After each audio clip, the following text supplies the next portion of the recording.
Nigerian government says efforts are being made to enhance infrastructure and manpower in the health sector. Plus in the news, Nigerian Medical Association Ogun State branch suspends its 25-day strike for 4 weeks to allow for dialogue with government. From the international scene, Russia is withdrawing 100 of its paramilitary officers from Burkina Faso to help in the war in Ukraine. Details of this and more coming your way shortly. To stay with us.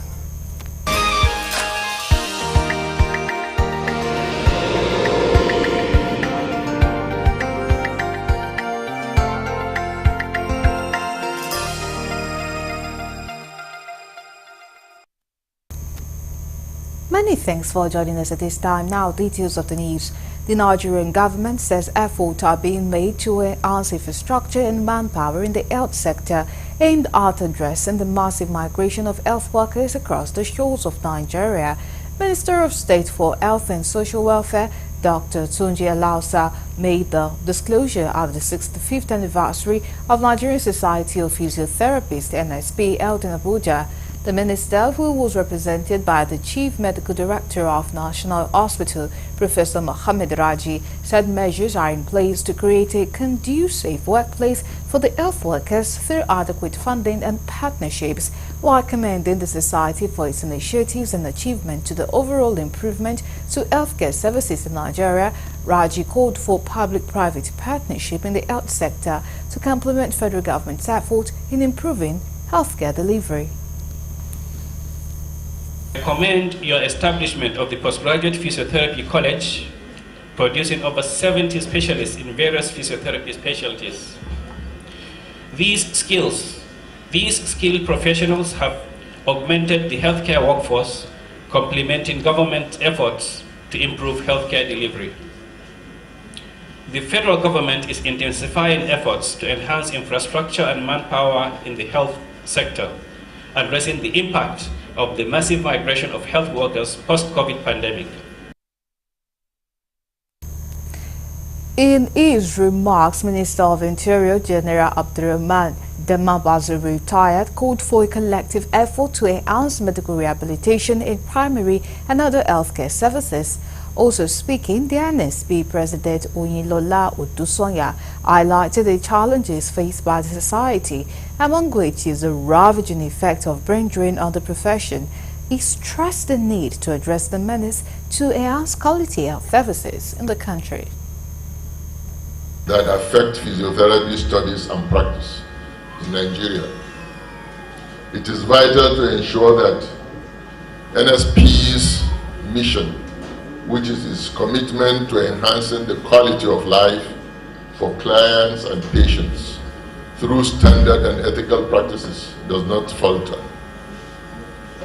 Recent significant challenges such as brain drain, dearth of accredited training centers or institutions for graduate physiotherapists, paucity of infrastructure, research funds for expert advanced physiotherapists, and the likes require urgent attention. We cannot fail to acknowledge our challenges, which include the devastating effect of brain drain on our profession.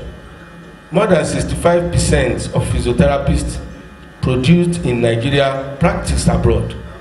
In the last 3 years, over 2,000 physiotherapists left the shore of our country, with less than 4,000 physiotherapists left in the countries to manage over 200 million population of Nigeria.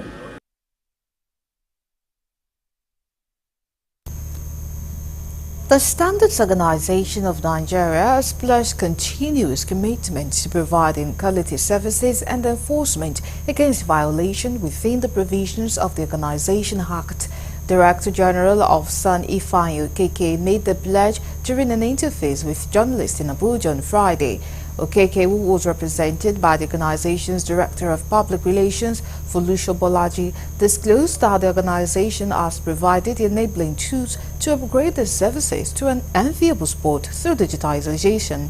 He lauded the effort of the staff who work tirelessly to address standard challenges to ensure the country does not become a dumping ground for substandard products. As the nation's standards body, we provide standards, we regulate, we ensure quality, and to an extent, we enforce violations within the provision of the Act that establishes us. I want to tell you that is why this training could not have come at a better time. We have made available crop of well-seasoned trainers who will be taking you on the various initiatives of the organization to support local production and boost trade in line with international best practices. The Sunday G assured of commitment to improve on its communication with stakeholders at all levels to get greater value for its programs and activities.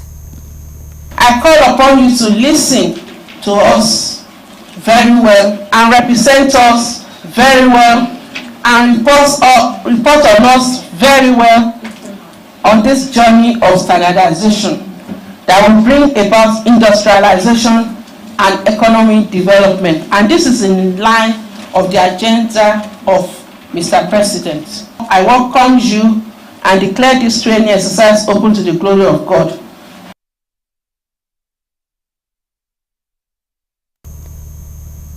And to other stories, residents of communities near the Nigerian National Petroleum Corporation NNPC facility have blocked the entrance of the gate in protest of a toxic chemical release that has killed plants in the residential areas.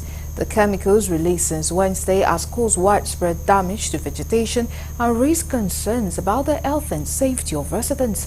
The protesters on Friday say they are demanding immediate action from the NNPC to address the issue.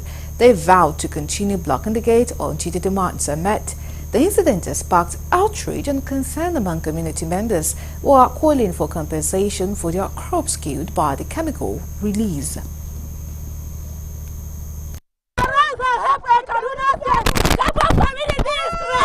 We are suffering. We don't know where to start. We should come to our rescue. You people should come to our rescue. We are tired. See our children are fainting. See our men are fainting. Our animals are dying. You people should come to our rescue. We don't know where to start. We are just crying since yesterday. I did not eat. My children is not eating.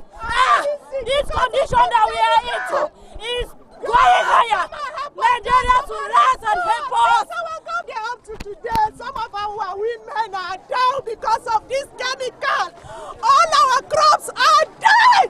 Go and see our farms. Go and see our fellow women at home with our children. They are just sitting down in the office, eating their money, looting their money, without thinking of we, the less privileged. Please help us.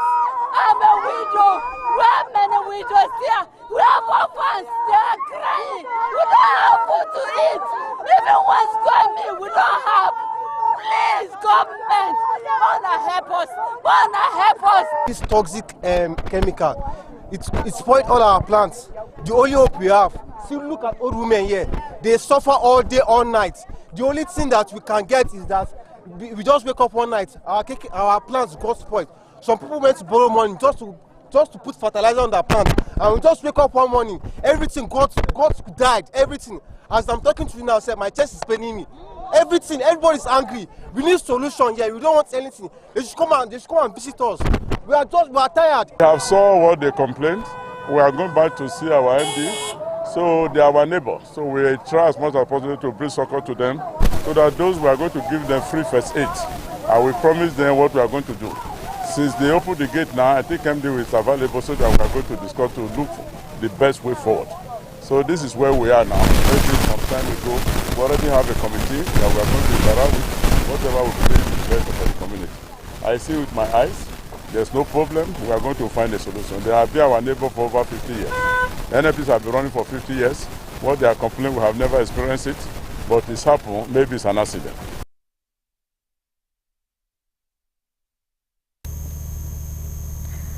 Now to other stories, University of Ibadan students took to the streets on their campus this morning to protest hiking school fees and victimization of some students by the management of the institution. Galaxy News correspondent Shegun Falomo reports that the protest late in the early hours of today, which later took them to lecture rooms and theatre to force their colleagues who were already there for the day's lecture out of the classroom to join them. One of their spokesperson, Ayodele, stressed that any increase in fees would lead to a lot of students out of school. He said classes will henceforth be boycotted until the demands are met. Part of the demands is for the management to tender unreserved apologies to students who have been victimized while fighting for students' rights. They vow to continue with the peaceful protest until the school authority listens to their demands. Vehicular movement was also disrupted as people had to trek to their various destinations. Students of the University of Ibadan are protesting today, 30th August 2024, to reject the resolution of the University of Ibadan Governing Council that gave approval to the fee increment made by the university management. Our demands are simple. Number one, we want a total reversal of the hiked fee. Two, we want adequate funding of public education. We do not want government to, in its deception, give us loan and make us future debtors. So what we want is that we want the federal government of Nigeria to fund education adequately. UI is a public institution.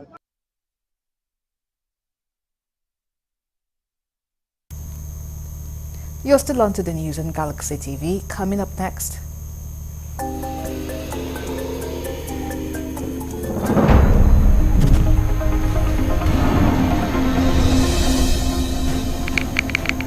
Nigeria Center for Disease Control and Prevention says 48 confirmed Mpox cases have been recorded in Nigeria so far. Details of that and more coming after the break. Do stay with us.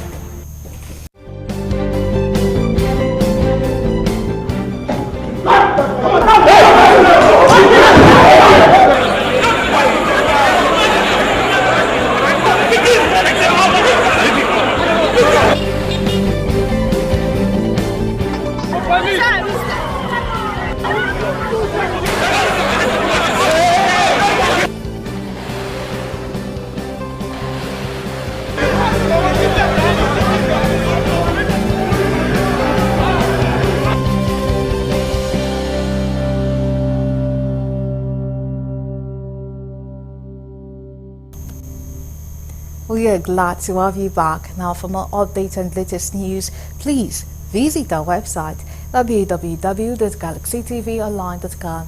Connect with us on our X handle at Galaxy TV. Subscribe to our YouTube channel, youtube.com/Galaxy TV News. You can follow and interact with us on our Facebook page, facebook.com/Galaxy TV. Remember to follow and tag us on our Instagram page as Galaxy TV. You can also avail our eyewitness feature via WhatsApp. If you have breaking news around you, simply share your story by sending short clips or videos of the news on 0818 6666 669. Our social media platforms are user-friendly and can always accommodate your live updates and comments.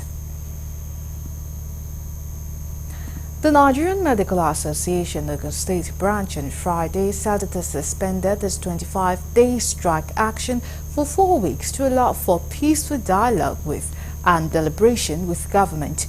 NMA chairman in Ogun State, Dr. Ogunjimi Lukman, made this known while speaking with newsmen shortly after an emergency general meeting of the association held in Abeokuta, the Ogun State capital. Dr. Lukman, who acknowledged the hardship caused to residents due to the government's failure to respond to doctors' demands, urged government yet again to maximize the opportunity for dialogue, thereby doing the right thing at the right time. The NMA chairman also said the issues brought forward are germane and should be treated with utmost seriousness. After extensive discussion and deliberation, the Congress resolved as follows: that to suspend the ongoing strike action for 4 weeks to allow for peaceful dialogue and deliberation with government and considering the hardship faced by the public. Members are to resume duty 8 a.m. on Monday, 2nd September 2024. The government of Ogun State is urged to meet the association's demand during this 4-week suspension to avert further industrial disharmony.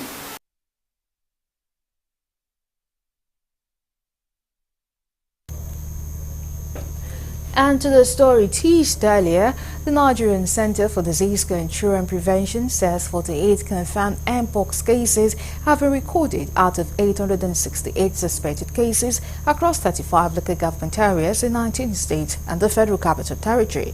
This was reviewed in the Mpox Situation Report for week 34, August 25, posted on the agency's website on Friday. The report, however, showed that no deaths have been recorded from the disease so far this year.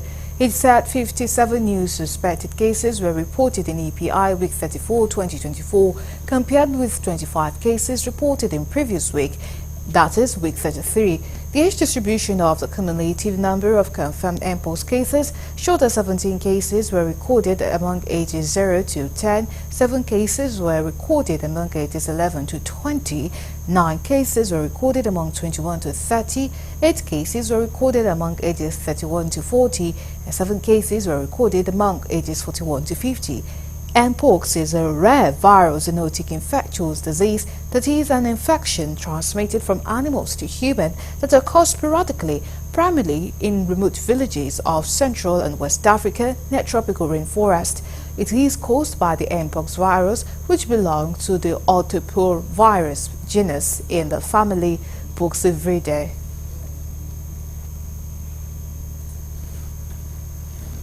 A group of kidnappers has abducted 4 family members in the Federal Capital Territory.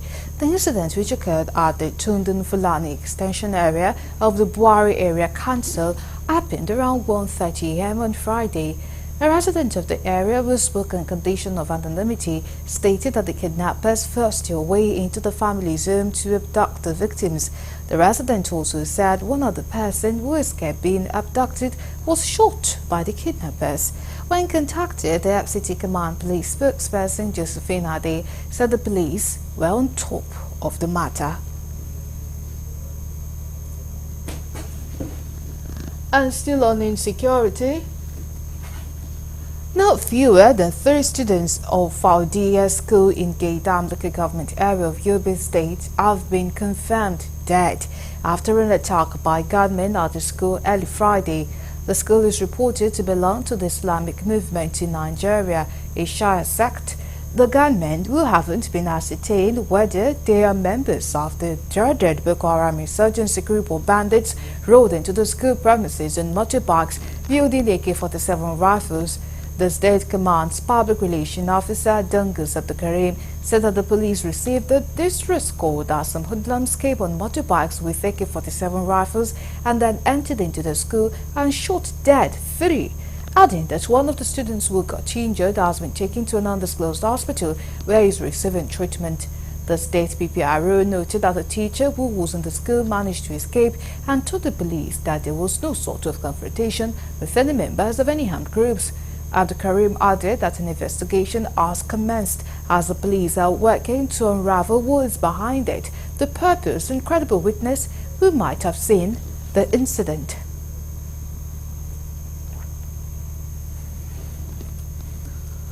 A federal high court sitting in Abuja on Friday issued an order to freeze 13 bank accounts linked to a suspected terrorist, Henry Okocha. Justice Peter Lifu issued the order following an ex parte application filed before the court by the Department of State Services, represented by its counsel, Yunus Umar.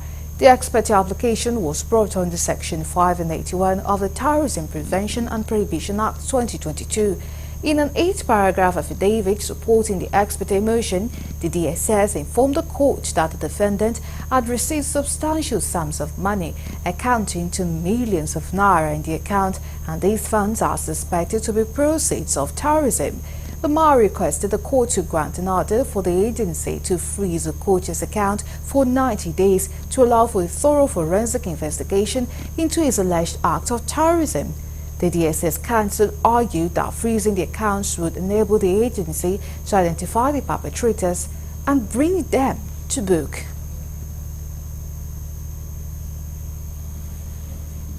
Now to other stories. The problems associated with the activities of illegal refineries in the Niger Delta region has been a major challenge, not only to the federal government, but to major stakeholders in the region, taking into consideration the devastating effect of environmental pollution through oil spill and gas flaring, which has destroyed farmlands and the aquatic life of coastal dwellers. In this report, our correspondent, Dele Fasa, takes a look at the effect of illegal refineries as a major cause of environmental pollution in Nigeria. The report. Illegal refineries, oil spill and gas flaring are three major problems associated with environmental pollution in Nigeria. Despite several moves by security operatives to check the trend and the federal government's sensitization effort, farmlands, waterways, among others, are still being polluted.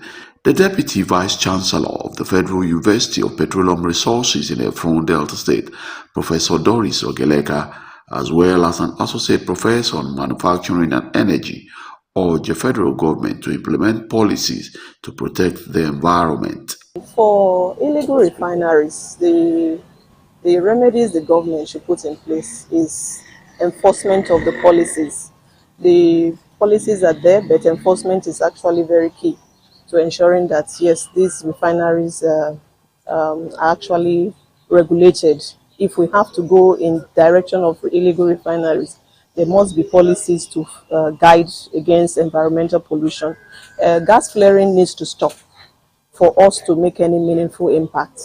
This is a topical issue which I think there's no clear-cut remedy, but there are a lot of remedies that can be put in place. For example, the gas flaring, if you notice, they pay tax. And the interesting part which I try to laugh at is that those who are affected, they are more interested in getting the money and how to use it for the gas flare. Even in North Sea, as we speak today, they see flare gas. So what the government can do is to incentivize activities in that sector so that the gas can be converted to other useful purposes. A professor and Dean of Science of the Federal University of Petroleum Resources in Efron Delta State, Professor Ezekiel Agbalagba, charges the federal government to do more as the DVC call on multinationals to put in proactive measures against oil spill. Government needs to bring these people together, give them the technological know-how to ensure that they refine in an atmosphere that is friendly. You see, instead of destroying these people, the illegal refinery as so-called, they need to scale up their technology, and that is what we as a Federal University of Petroleum Resources are driving to. We are University of Petroleum Resources. We have the manpower, we have the capacity to train these people, to give them the needed technical know-how to refine, to not to pollute the environment. No, but they can do more. The issue is that one, the monitoring must be adequately done, and then they have to see that these their practices, they should adhere to best practices in terms of their operation, mainly in terms of maintenance of their equipment, and then also to ensure that there's community engagement. Although security agencies have constantly patrolled the Niger Delta waterways to check pipeline vandalism and arrest perpetrators, the federal government on its part must ensure remediation through the preservation of farmlands and waterways in ensuring that the environment is not only preserved but serve as a commercial gain for the coastal dwellers and Nigeria at large. From Delta State, the Lefason reporting for Galaxy TV News.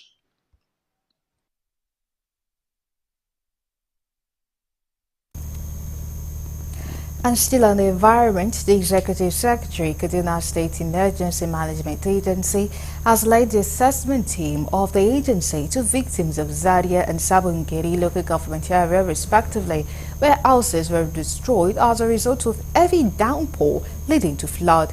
Usman Nayatu Esema sympathized with the victims and also registered his condolences with the victims who are now living in an IDP camp. Sympathizers and victims also used the opportunity to appeal to government and well-meaning Nigerians to come to their aid as they can no longer go back to their homes.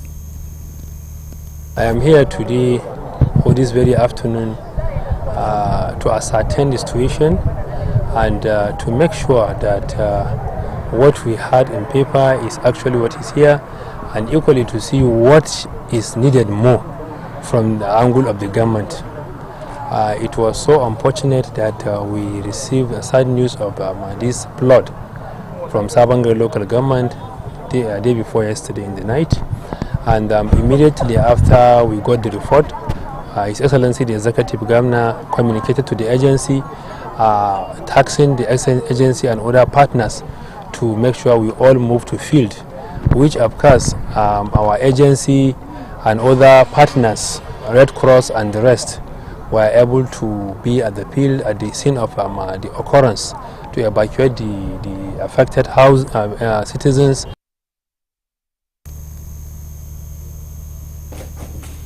Still on the environment, desertification has forced several communities in Yusufari local government area of Yobe to flee their ancestral lands. He said the sand dunes are taking over lands and houses in the communities, rendering the areas inhabitable for both humans and animals. The chairman of the local government, Alhaji Baba Haji, expressed concern that the dunes would soon encroach on an oasis, a critical water source in the area, if urgent measures were not put in place to halt the menace. Haji noted that efforts made by local and state government, the Great Green Wall Project and non-governmental organizations were good, but did not yield the desired result. The chairman therefore appealed to the federal government to establish shelter belts in the areas to hold back the sand dunes. On the Agriculture Empowerment Program of the state, he lauded Governor May Malabune for allocating many farm machinery and other farm inputs to the area. Now to other stories, stakeholders in Ekiti State have advocated the need for more women to be engaged and be involved in leadership activities to ensure social-economic development of the society. They spoke at the stakeholders meeting in Ado Ekiti, the state capital, on women political participation. In his speech, the Deputy Country Representatives of UN Women, Zephaniah Ora, commended the state government and its agencies for the inclusion of women in the leadership and political positions in the state. Ora would disclose that the state was a second state after Plateau to domesticate the equal opportunity and gender law, said all efforts must be geared towards sustaining the current fate of women in both appointed and elective positions in the state. Meanwhile, the Ekiti State Commissioner for Women Affairs, Peju Babafemi, said successive government and the present administration of Governor Biodun Yibanji has given priority to women participation in politics and leadership in the state. Women's roadmap to 2027 election. Do you want to lose the seats you have, or you want to retain them? We want to increase them. You want to increase them, yes. But first you have to retain the ones you have. Yes. What are you doing to retain the ones you have? That is the first assignment. Safeguarding the gains. You have a lot of gains. So how do you safeguard these gains? Then how do you increase? How do you build on these gains?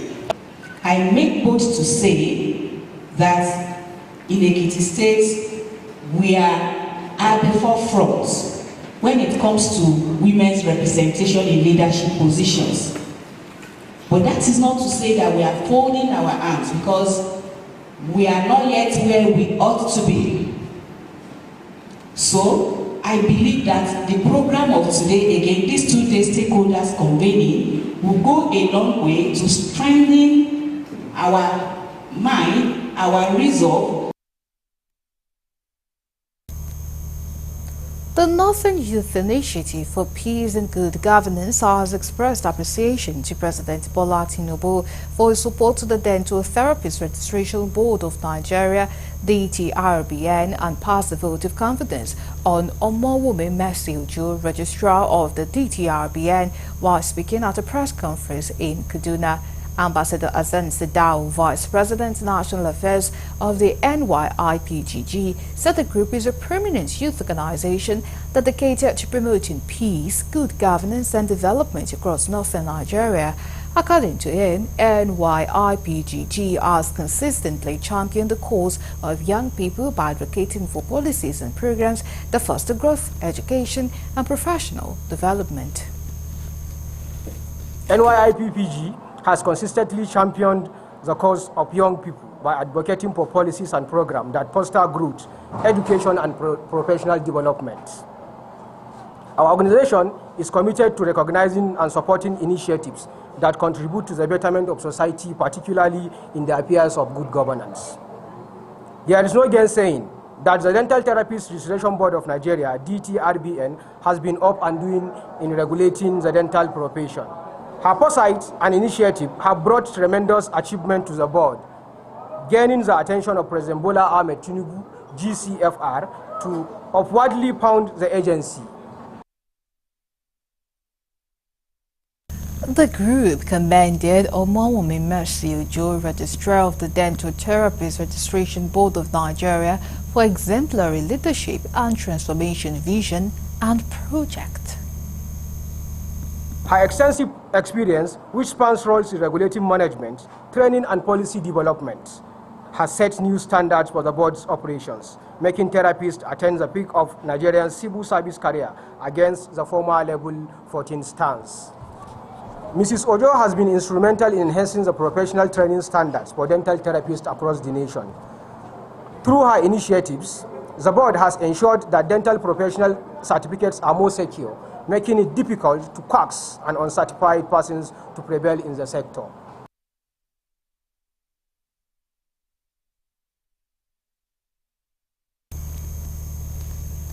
Oyo State Government, through Ministry of Women Affairs and Social Inclusion, has flagged off symbolic distribution of cash grants to residents, indigent and vulnerable residents from poverty.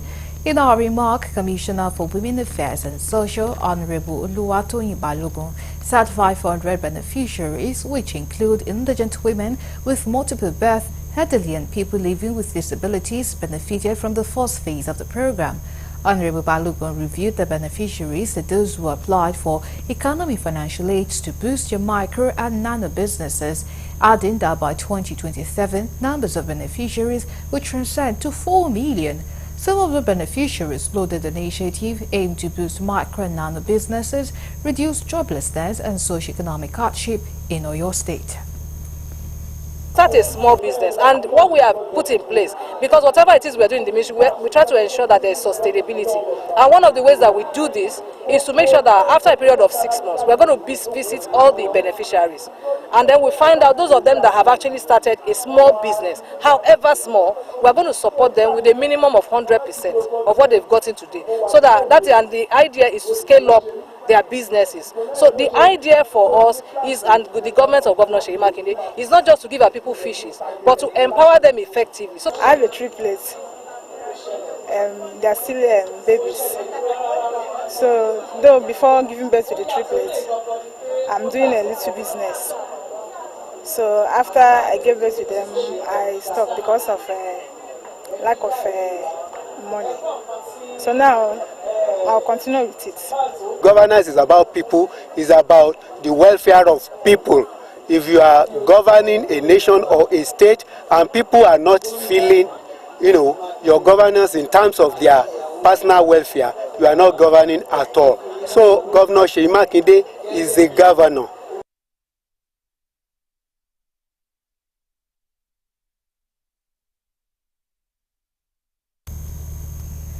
Executive Chairman, Benue State Universal Basic Education Board, Dr. Grace Adagba, has called on all stakeholders in the education sector to embrace free and compulsory basic education available in public schools in the state.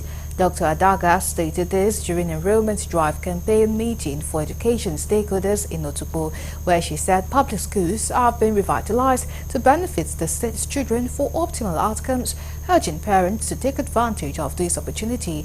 As government's plan to recruit 9,700 teachers to augment quality education in Benue State, the Education Commissioner, Dr. Frederick Ikian, said the state government is concerned about out-of-school children in Benue State and called for collective participation of all stakeholders to ensure children receive quality education that prepares them for the 21st century.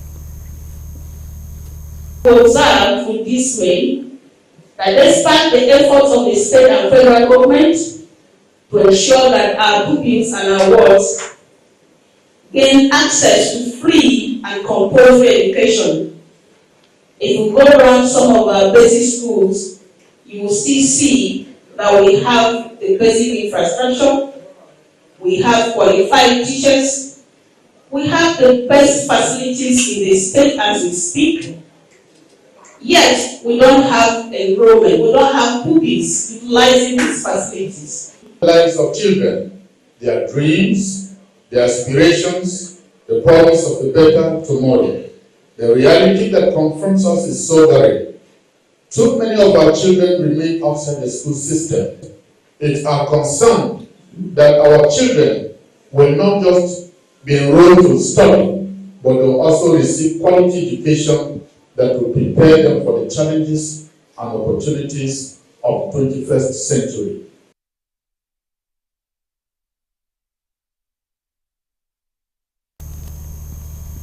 Gombe State Governor Muhammadu Yahya has pleaded with the Academic Staff Union of Universities Gombe State University branch to shelve plans to proceed on strike. Yahya, who was represented by the Secretary of State to the State, Secretary to Government of the State, Professor Ibrahim Njodi, made this plea when a delegation of the ASU National Executive Council Visitation Panel to GSU visited Gombe State Government House. It was reported that the government promised to meet tender academic allowance demands and others with 947,669,909 naira and 13 kobo by Monday. According to the governor, once the council meets by Monday, the issue of strike will be part of the issues to be tackled and given expedited attention, adding that after the specified time, if nothing happens, the union could proceed with its plans. Speaking earlier, Professor Daniel Gongola, who led the EC visitation, lauded the governor for prioritizing education while harping on timeline of government promises. He noted that other states had proceeded with the implementation of minimum wage without recourse to the national minimum wage table, adding the lecturers, including other workers, use the same market. Now to the story, 6 persons have been confirmed dead in an accident involving a truck and a Toyota Sienna at Veroniugeri on the Lagos-Ibadan Expressway. Florence Okpe, the spokesperson, Federal Safety Corps FRSC in Ogo, confirmed the incident in a statement in Abeokuta. Okpe said that the accident occurred at 7:40 a.m. and it involved a Toyota Sienna marked Ekpe 692EL and a truck that could not be identified as the truck did not stop. She said that the accident was caused by excessive speed on the part of the Sienna space bus, which rammed into a moving truck from the rear. According to the spokesperson, the sector commander FRSC Ogun State, Akinwumi Fashake, described the crash as an avoidable act if proper caution was fully put in place by the driver. Fashake urged motorists to ensure they gave maximum concentration to driving, calling on drivers to always obey traffic rules and regulations.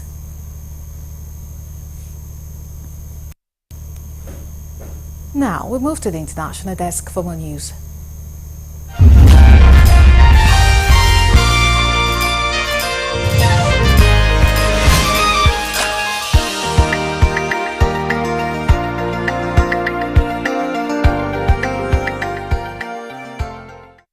Hello and welcome to the foreign news.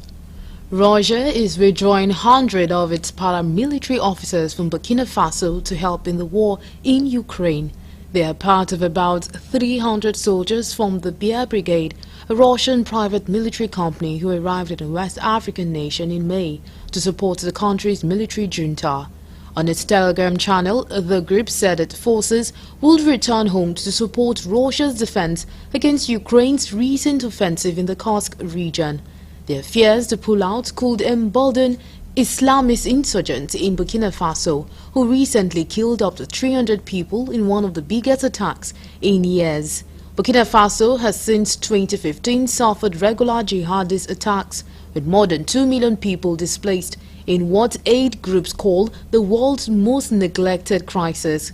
The junta under interim President Captain Ibrahim Traoré, who came to power in a coup in September 2022, promised to end the attacks but has struggled even after seeking new security partnerships with Russia. With nearly half the country outside government control, jihadist groups are increasingly targeting civilians and military units. Survivors say up to 300 people were killed on Saturday in the northern town of Basalogo in an attack which was claimed by an Al-Qaeda-linked armed group, Jamaat Nusrat al-Islam wal Muslim. There were reportedly civilians helping to dig trenches to help protect the town against jihadist attacks. The authorities have not said how many people were killed, but Communication Minister Rimtalba Jean Emmanuel called the attack barbaric. The Israeli military says it has killed the head of the Palestinian armed group Hamas in Jenin and 2 other fighters as a major operation continues for a 3rd day in the north of the occupied West Bank. Israeli security forces encountered and eliminated Wissam Kazim in a vehicle and then carried out airstrikes on 2 additional terrorists while they attempted to flee. The Palestinian Health Ministry said the 3 men were killed overnight near the town of Zabadeh, southeast of Jenin. Palestinian media also reported that Israeli forces had withdrawn from Tulkarm after causing severe damage to buildings and infrastructure in the city's refugee camps. There was no immediate comment from the Israeli military, which said on Thursday that it had killed 5 members of armed groups in Tulkarm, including their local leader. The military did, however, announce that forces had pulled out of the Al-Farah refugee camp near Tubas after completing what it called the objective of foiling terror, exposing terrorist infrastructure, and eliminating armed terrorists. Israel has agreed to a series of humanitarian policies in Gaza to allow for the vaccination of children against polio. The World Health Organization, WHO, has said the campaign will aim to vaccinate around 640,000 children across the Gaza Strip and will begin on Sunday. Senior WHO official Rick Peppercorn said it will be rolled out in 3 separate stages across the central, southern and northern part of the Strip. During each stage, fighting will pause for 3 consecutive days between 6 and 15 local time. The agreement comes days after UN officials said a 10-month-old baby had been partially paralyzed after contracting Gaza's first case of polio for 25 years. Around 1.26 M doses of the novel oral polio vaccine type 2 are already in Gaza with health workers, with 400,000 additional doses set to arrive soon. The vaccination will be carried out by UN staff and other local health workers. Over 2,000 health and community outreach personnel have been trained to administer the vaccine. Louise Wateridge, a UN spokeswoman in Gaza, has called for a ceasefire to allow the vaccination program to run safely. The WHO is aiming to achieve 90% vaccine coverage across the Strip, which is needed to stop transmission of the virus within Gaza. An agreement is in place for an additional 4th day of vaccination and humanitarian pause if needed to achieve that level of vaccination. Poliovirus is highly infectious and is most often spread through sewage and contaminated water. And still on foreign news, Japan has issued its highest level alert to more than 5 million people after the country was hit by one of its strongest typhoons in decades. At least 4 people have been killed and more than 90 injured after Typhoon Shanshan made landfall in the country's southwest. Hundreds of thousands of people have been left without power. The level 5 order issued in part of the southern island of Kyushu told residents to take immediate life-saving actions by moving to a safer location or seeking shelter higher in their homes. In other areas, people have been advised to leave after making landfall. The typhoon weakened to a severe tropical storm and in pulling its way northeast, bringing torrential rain and severe disruption to transport services. Shanshan landed in Kagoshima Prefecture in the southern island of Kyushu at around 8:00 local time on Thursday. The Japan Meteorological Agency said it has left a trail of destruction in its wake, with many buildings damaged and windows shattered by flying debris, trees uprooted and cars overturned. Late on Tuesday, 3 people from the same family, a couple in their 70s and a man in his 30s, were killed by a landslide in central Japan ahead of the typhoon's arrival.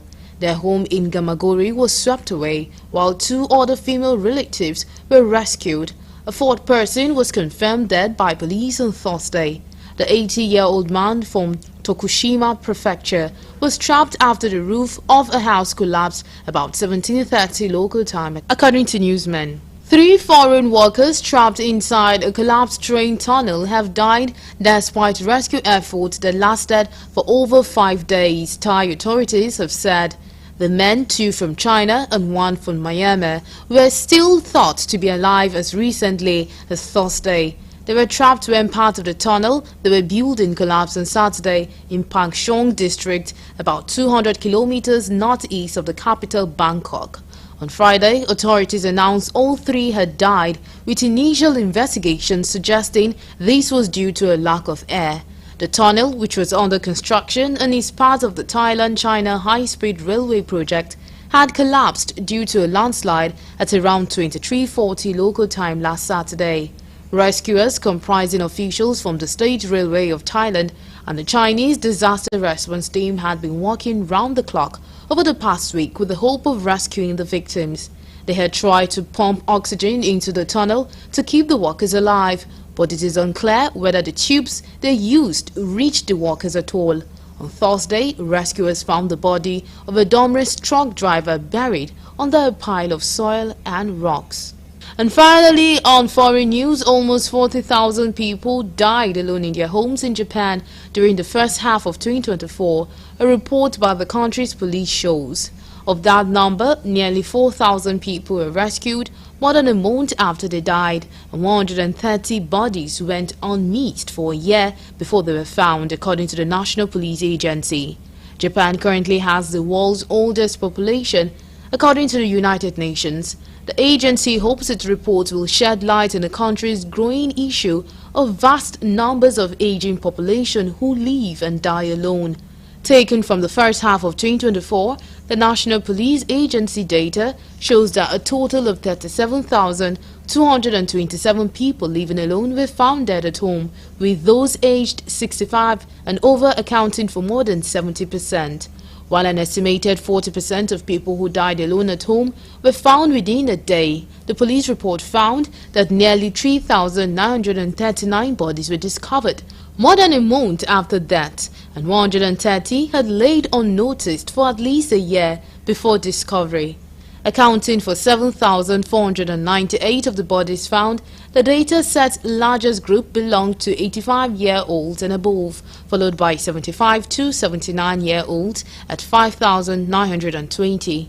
People aged between 70 and 74 accounted for 5,635 of the bodies found. And that's all we have on the foreign news.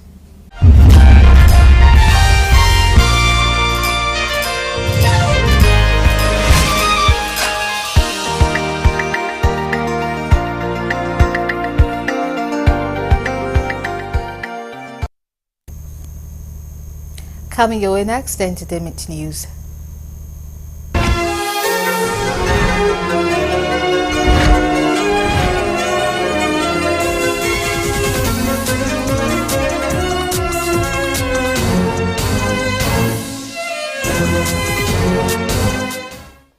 Welcome to Entertainment News. My name is Rose Blossom Mwe. Here are the stories on News Today. Edo State Governor Godwin Obaseki has announced that the upcoming 6,000 capacity Edo Arena will be named after Afrobeat star singer Rema. The announcement was made during the groundbreaking ceremony for the arena. Rema, who was in his hometown for an upcoming concert at Ogbe Stadium, participated in the ceremony by laying the first block of the new arena. The governor in his remarks expressed his delight in having the international acclaimed artist present for this significant event. Governor Obaseki further explained that the Edo Arena is designed to be a versatile venue capable of hosting a variety of events including concerts, national conferences, symposiums and other large gatherings. He emphasized that the arena will serve as a catalyst for tourism, attracting visitors to experience the rich culture of Edo State and in return creating employment opportunities for the youth. Rema, whose real name is Divine Ikobo, has recently celebrated his Edo roots through his music. His recent hit, Benin Boys, featuring fellow Edo-born artist Charlie Poppy, pays homage to Benin City and the legacy of the ancient Benin Empire.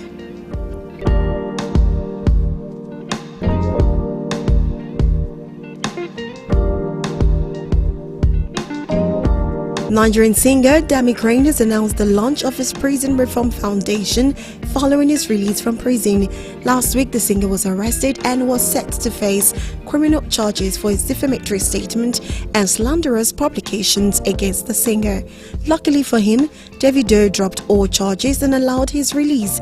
Making his first public statement, Dami appreciated Very Dark Man. He admitted that he knew he said lots of words that weren't supposed to be said, and he apologized. Following his release, Dami is making good use of a second chance, as he has announced via his macro-blogging platform Twitter that he was starting a prison reform foundation for the illegally detained. He stated that freedom is priceless.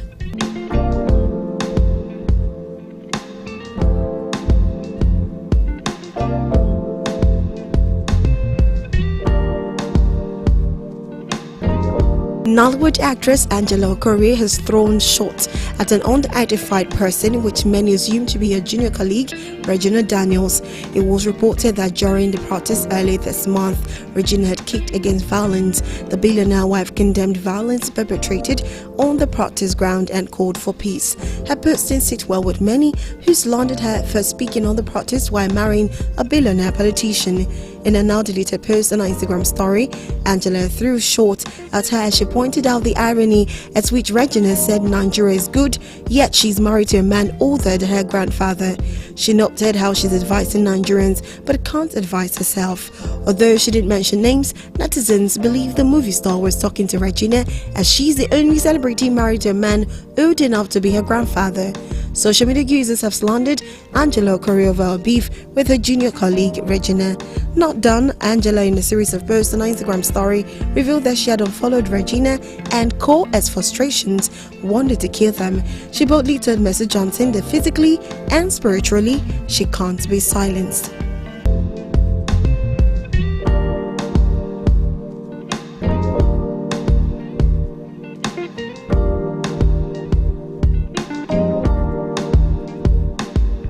Finally, Beauty Tukura and Neo Akpofore just eased the minds of their fans with a single post on Twitter.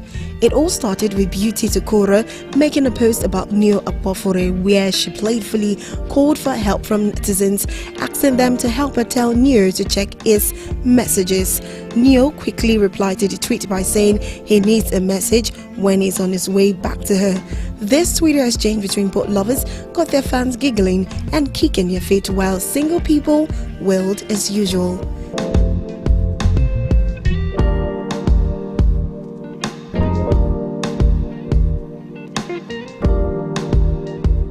And that'll be all on entertainment news. Thank you so much for watching. My name is Riz Blossom. Bye for now.